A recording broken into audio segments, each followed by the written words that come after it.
¿Quién es Fernando Valiente Echeverría? Mira, Fernando es hijo de Fernando y Claudina, hermano de Claudia, papá de María Paz y Julián, esposo de Lucía, papá de Rayita también, bioquímico de profesión, doctor en microbiología y actualmente soy profesor en la Facultad de Medicina de la Universidad de Chile. Científico. Ese es Fernando. Científico ante todo. Científico ante todo. Fernando, muy bienvenido aquí a Desde el Propósito. Queremos conocer acá en este espacio tu trayectoria, tus logros y también, como bien lo dice el programa, tu propósito. Sí, mira, mi propósito es hoy día estudiar los virus, ¿ya? Yo soy virólogo, he trabajado con muchos virus en mi vida, virus animales, virus humanos, y me fui perfeccionando en el camino con el virus de la inmunodeficiencia humana o VIH. Hoy día tenemos varios proyectos en el laboratorio tratando de entender cómo replica el virus, ¿sí? Cómo te infecta a las personas y cómo nosotros podemos detenerlo. A pesar que existe una terapia antirretroviral que es muy buena, también el virus cambia mucho en el tiempo y genera mucha resistencia a la terapia actual. Entonces nosotros tratamos de encontrar terapias complementarias que puedan ayudar a detener la replicación del virus en un paciente viviendo con VIH. Excelente. Ya vamos a profundizar un poco en eso, pero me gustaría conocer un poco más tu historia, porque cuando niño te pasaron muchas cosas que también forjaron tu personalidad, entre ellas la amputación de tu pierna derecha. Sí, es paradójico, no mucha gente sabe de mi amputación, a pesar de que salí en la Teletón hace unos ratos, sí, hace unos años. Pero por ejemplo en la universidad los estudiantes creen que yo tuve polio, ¿sí? Claro. Y como soy virólogo, tuve poliovirus. Esa fue la causa. Y claro, fue la causa y claro, tengo mi cojeo, ¿cierto? Puede ser producto de eso. Pero tuve una amputación muy pequeño, a los 7 meses de edad. Por lo tanto, mi marcha, yo aprendí a caminar con una pierna, o sea, con una prótesis. Y eso, de alguna manera, forjó mi personalidad en el sentido que yo no tengo una experiencia con 2 piernas. Claro. ¿Ya fijáis? Entonces, desde ese punto de vista, para mí nunca ha sido tema. No es tema. Y eso me lleva a tampoco conocer cuáles son las limitaciones. ¿Te fijas? Yo trato de hacer todo lo que me propongo, ¿sí? Y de repente digo, chuta, esto no lo puedo Quizás hacer. No podría, claro. ¿Te fijáis? No sé, cosas súper cotidianas, andar en skate. ¿Sí? Un día lo traté de hacer y no pude, porque no podías de la manera que lo hace la gente normal, con las 2 piernas. ¿Te fijáis? Entonces eso me llevó a ir buscando diferentes caminos para lograr el mismo objetivo. Y creo que desde ahí como que se va forjando lo que soy ahora, ¿sí? Y la curiosidad de ir encontrando cosas nuevas. Eso es muy bonito. También otro hecho importante en tu infancia es que se murió tu padre cuando eras muy pequeño. Ahí tu mamá tomó un rol muy importante. Sí, correcto. Cuéntanos un poco, o cómo lo ves también con el paso del tiempo, con el paso de los años. Sí, mira, yo tenía 8 años. Mi papá era micrero. Los micreros de esas micro chicas, mucho antes, de las liebres. Perfecto. Y yo salía a trabajar con él, yo me acuerdo de eso. Salía en los recorridos, iba sentado al lado. Tengo pocos recuerdos de mi padre, porque claro, falleció cuando yo tenía 8 años, pero a la vez también yo tenía tengo una hermana que en ese tiempo tenía 1 año, ¿te fijáis? Entonces quedar solamente con mi madre, ella tomó el rol de padre-madre a la vez. Tampoco era una familia que teníamos muchos recursos, éramos clase media baja, vivíamos en la Florida, y ella tuvo que echarse la mochila al hombro y decir, bueno, tengo que salir adelante con 2 niños y uno que tiene una discapacidad además, ¿te fijáis? Y creo que, bueno, la fortaleza de mi madre me marcó muchísimo, y también forjó la fortaleza que tengo hoy día. Claro, yo estudié en un colegio con mi hermana, estudiamos en un colegio muy chiquitito en la Florida, y me recuerdo que a mí me iba muy bien en el colegio. tenía muy buenas notas. Entonces la profesora en sexto básico dijo a un grupo de niños, ustedes tienen que salir de acá.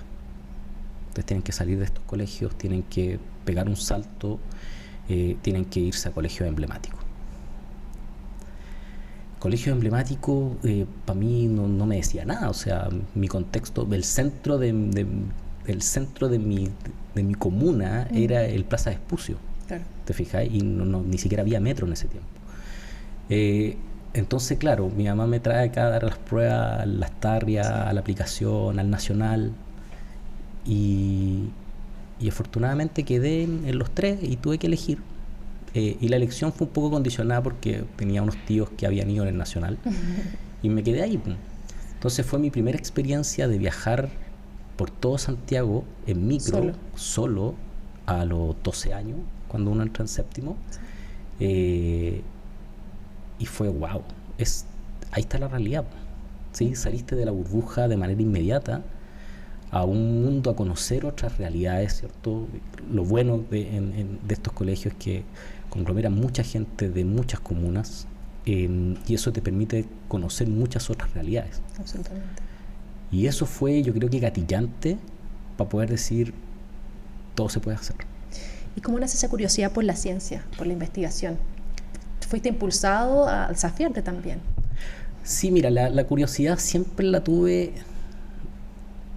Yo te dije que no era tema no tener una pierna, ¿te fijáis? Pero la curiosidad siempre estuvo en el por qué. ¿Por qué pasó esto? ¿Sí?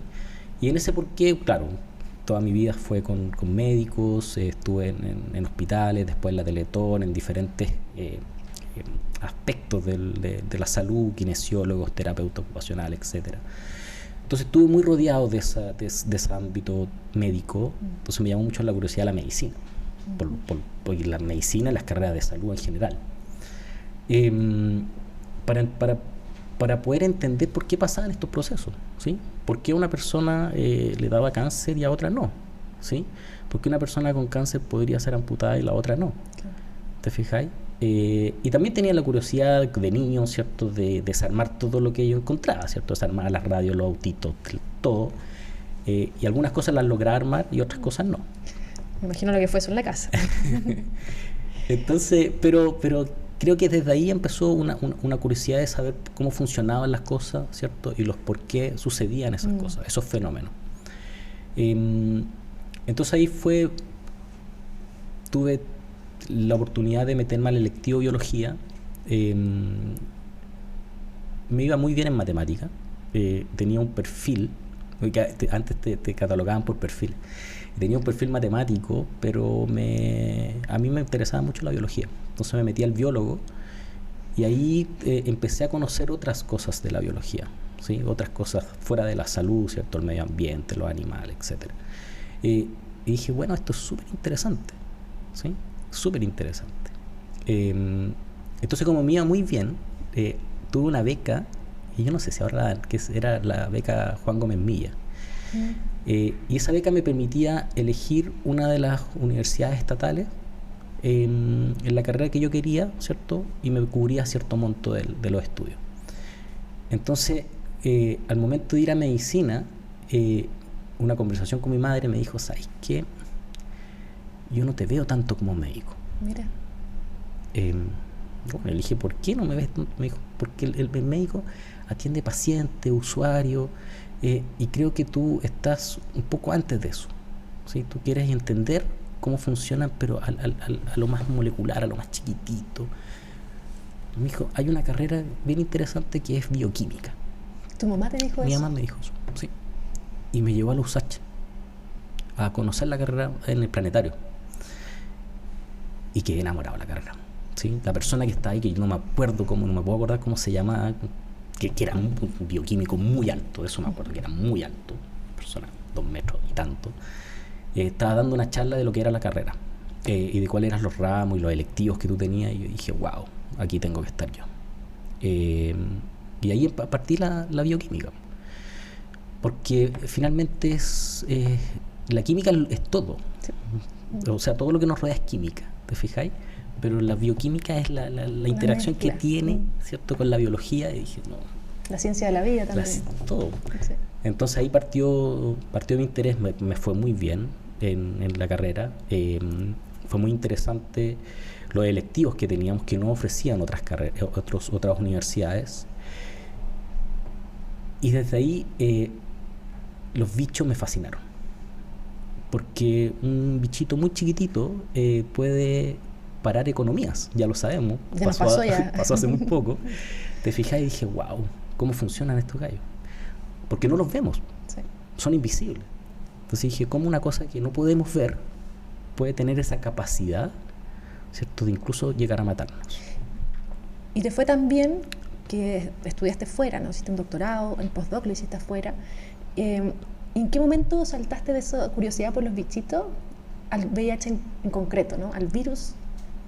Sí, yo cuando estaba en el pregrado te estudié partí estudiando rotavirus, ¿sí? Virus de la diarrea que causa cuadros muy severos en pequeños. Es muy grave, sí. Y después estudié virus en salmones, ¿sí? Porque en el laboratorio se estudiaba eso, son virus de importancia económica para nuestro país. Y después en el doctorado llegó una persona de Canadá a la Universidad Católica a trabajar con traducción de proteínas, ¿sí? Es como se hacen las proteínas, pero él usaba modelos virales. Y dentro de esos modelos usaba hepatitis C, usaba el virus Hanta y usaba el virus de la inmunodeficiencia humana, VIH. Entonces, al llegar al laboratorio y preguntarle si podía hacer el doctorado con Marcelo, me dice, bueno, pero aquí hay que elegir uno de los modelos. Y dije, estamos hablando del 2005, ¿sí? Y dije, bueno, VIH es bien interesante porque a pesar de la poca, ¿cómo podría compararlos con los otros? Era uno de los únicos virus que se integra en tu genoma. Sí. Y queda integrado para siempre. Entonces dije, wow, esto es fenomenal porque desde el punto de vista virológico. Claro. Es decir, ¿cómo este bicho te puede infectar, pero además puede vivir contigo toda la vida? ¿Cuál es la consecuencia que tú vayas a tener viviendo con ese virus? Y es que ya tengo que estudiar esto. Y desde ahí partió el interés con VIH. Ahí hice mi doctorado, que fue muy molecular, fue estudiando una parte del virus. Y en un congreso que fui en Santa Cruz, conocí a un investigador de Canadá. Y él vio mi trabajo y después me dijo, oye, ¿podemos conversar? Y me dijo, ¿sabes que me interesa mucho lo que tú haces? ¿Por qué no te vas a Canadá? Y dije, wow, las oportunidades se dan una vez en la vida. Y ahí salté a trabajar con VIH en Canadá, en Montreal, pero desde un punto de vista mucho más celular, entendiendo cómo la célula, Más macro. claro, responde a la infección del virus. Y eso me abrió mucho el panorama para poder empezar a trabajar con pacientes viviendo con VIH, con muestras. Que un poco lo que te dedicas ahora. Que lo que me dedico ahora, porque me lo traje Sí. desde Canadá, me traje la investigación a Chile.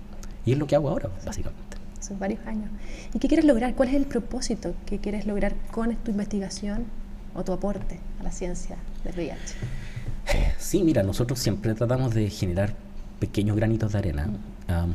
Mucha gente dice, bueno, voy a curar estas enfermedades, y eso es un acumulado de mucho tiempo. En este sentido, nosotros generamos herramientas, generamos terapias complementarias que pueden ayudar a detener la replicación del virus. Este virus, dado que se integra en el genoma, una de las grandes problemáticas para erradicarlo es precisamente esa, ¿sí? No es como el virus del resfrío, ¿sí? El virus del resfrío, yo hoy día me resfrío, ¿cierto? Espero 5 días de incubación en una infección aguda y eso se resuelve, se va solo, ¿cierto? No tengo que tomar antibióticos, no tengo que hacer mucho, tengo que estar en la casa calentito, ¿cierto? Tomando agüita. Que se pase, como dicen en el campo. Claro, que se pase. Pero VIH no, pues te va a quedar para siempre. Entonces, ¿cómo poder entender ese quedarse para siempre y cuál es la repercusión que tiene un paciente estar viviendo con el virus para toda la vida, ¿sí? Entonces, ¿cómo poder mantenerlo a raya? cómo poder mantenerlo no replicando, ¿ya? Y como comentaba al principio, las terapias son muy buenas, son muy efectivas. Sin embargo, esta integración que queda, una vez que se empieza a replicar de nuevo, podría generar una resistencia a lo que a las terapias que, claro, actuales. Entonces, la idea es poder ir generando conocimiento, ¿cierto? Actualizando ese conocimiento y nuevas herramientas para poder mantenerlo a raya para siempre, ¿sí? Hasta que podamos sacarlo de ahí, ¿ya? O sea, una de las grandes preguntas es cómo nosotros sacamos ese virus que está integrado en las células, ¿ya? Hay algunos ensayos clínicos experimentales, pero todavía no es masivo para toda la población. Hay unos casos aislados también de personas que han sido... Por supuesto, pero imagínate, hay 38 millones de personas viviendo con VIH y en Chile estamos en 85.000 personas viviendo con VIH, ¿sí? Y estos estudios clínicos se han hecho en 20 personas, 25 personas. ¿Cómo extrapolamos eso, cierto, a toda la población? Eso sería súper interesante. El trabajo queda inmenso. Entre las tantas cosas que haces también, porque eres un hombre muy multifacético, fuiste parte de esa masa de científicos jóvenes en aquella época que estaban en varias organizaciones y que impulsaron también la creación del Ministerio de Ciencia.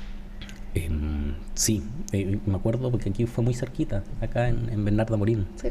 Fue una de las primeras manifestaciones que se hizo no solamente con científicos jóvenes, sino que con la comunidad científica completa, por algunos temas que hubieron en ese tiempo con CONICYT, de la transferencia de fondos de los proyectos de investigación, pero también la manutención de las becas que teníamos como estudiantes de posgrado. Y eso fue súper importante y gatillante para poder poner el tema de que la beca es más que un estímulo, ¿cierto? En muchas personas es tu sueldo, con el cual tú investigar comes. Es trabajar. Investigar es trabajar, con el cual tú comes, con el cual tú pagas el arriendo, con el cual tú llevas tu familia. Entonces, por un acto administrativo, parar eso 1, 2, 3 meses, ¿cierto? Tiene una repercusión familiar tremenda. Y eso llevó a que muchos nos pudiésemos juntar y crear ciertos movimientos, varios movimientos, que impulsaron que esto tenía que institucionalizarse. O sea, hay que recordar que CONICYT y la ciencia estaba en una caja dentro del Ministerio de Educación. Entonces había que sacarlo de ahí, ¿sí? Y cómo, bueno, hubieron varios estudios que hicimos para poder ver que una de las maneras más, de las mejores maneras era crear un ministerio. Y eso llevó un trabajo de sensibilización, ¿cierto? Primero a nivel de parlamentarios, después a nivel ejecutivo, después a nivel de la sociedad civil. Con las marchas de las batas blancas. Para poder, ¿cierto?, relevar este tema y decir, bueno, la ciencia necesita tener un espacio propio. Y eso lleva a la creación del ministerio en 2018. Y es bien paradójico, porque yo pienso, con la pandemia, nosotros los científicos tuvimos un rol bien importante respondiendo ciertas preguntas. Y yo me imaginaba si siguiésemos en el Ministerio de Educación, sin un Ministerio de Ciencia, ¿cómo hubiese sido, ¿cierto?, esa respuesta y no me la imagino. La verdad que no me la imagino. Porque nos mandaron a todos para la casa, finalmente. ¿Sí? Y el ministerio puso un gran apoyo, dijo, no, tenemos que responder preguntas, generar evidencia local. Entonces creo que fue el momento exacto para poder lograrlo, ¿sí? Y ahora, después de ya 4 o 5 años de instalación, tenemos que ver cuál va a ser el siguiente paso que va a tener la ciencia en nuestro país. Muy importante, sí. Fernando, para ir terminando, ¿cuál es tu sueño como Fernando Valiente Echeverría? Mi sueño es, yo creo que es poder generar espacios mejores en la sociedad para las próximas generaciones. Para mis hijos, para los estudiantes, para la sociedad en general. Creo que nosotros los científicos tenemos un rol primordial de poder transferir un conocimiento y que ese conocimiento llegue a tener una utilidad, ¿sí? y esa utilidad haga un mundo mejor. Claro, como profesor también quiero. Como profesor. Entonces ese es creo que el sueño es poder llegar a tener ciertos espacios mejores para una mejor calidad de vida para las personas que vienen.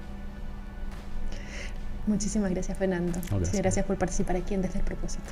Gracias a ti por la invitación.